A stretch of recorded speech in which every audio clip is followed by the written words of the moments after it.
যত অধিকার আদায় হয়েছে আমার মনে হয় সব অধিকারগুলো আন্দোলনের মাধ্যমে আদায় হয়েছে।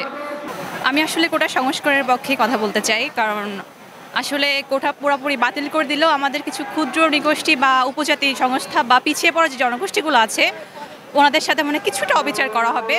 তবে কোটা সংস্কার করলে আমার মনে হয় যে জাতি বর্ণ নির্বিশেষে সমগ্র জাতির জন্যই এটা আমাদের একটা সুফল বয়ে নিয়ে আসবে আমাদের দেশের জন্য, জাতির জন্য। এই জন্য আমি কোটা সংস্কারের পক্ষে। আচ্ছা, গতকাল প্রধানমন্ত্রী শেখ হাসিনা কিন্তু বলে দিয়েছে যে পড়াশোনা বাদ দিয়ে স্টুডেন্টরা আন্দোলনে যাওয়া এটা অযৌক্তিক। কি মনে করছেন, এটা কি বলবেন আপনি? আসলে সমগ্র দেশে মানুষ যাদের যত অধিকার আদায় হয়েছে আমার মনে হয় সব অধিকারগুলো আন্দোলনের মাধ্যমে আদায় হয়েছে।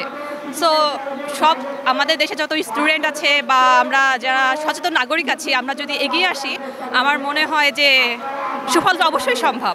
আন্দোলনের মাধ্যমে যে কোনো ন্যায্য অধিকার বা দাবি আদায় সম্ভব। আপনার কি মনে হয় এই আন্দোলন কতদূর গড়াবে আর কি? সরি, এই আন্দোলন কতদূর গড়াবে? উনি আসলে মেনে নেবেন কিনা সেটা তো আমরা বলতে পারছি না। তবে আমার মনে হয় যে এই যে বাংলার স্টুডেন্টরা বা বাংলা ছাত্ররা যেভাবে আগাচ্ছে আমার মনে হয় যে দাবি আদায় না হওয়া পর্যন্ত তারা তাদের আন্দোলন চালিয়ে যাবে।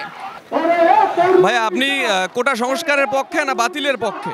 না, অবশ্যই কোটা সংস্কারের পক্ষে, বাতিল একবারে হবে না। মুক্তিযোদ্ধা কোটা থেকে শুরু করে আপনার কিছু রাখা উচিত, প্রতিবন্ধী কোটা, জেলা কোটা কিছু রাখা উচিত। আমি বাতিলের পক্ষে না, কিন্তু সংস্কারের পক্ষে। এই ছাত্রদের এই আন্দোলন গতকাল প্রধানমন্ত্রী অযৌক্তিক বলে দাবি করেছে, এটা কিভাবে দেখছে? না, এটা আসলে সরকারের বিষয় হইতে পারে, কোনো একটা হইতে পারে, কিন্তু আসলে এটা অযৌক্তিক কোনোভাবেই না।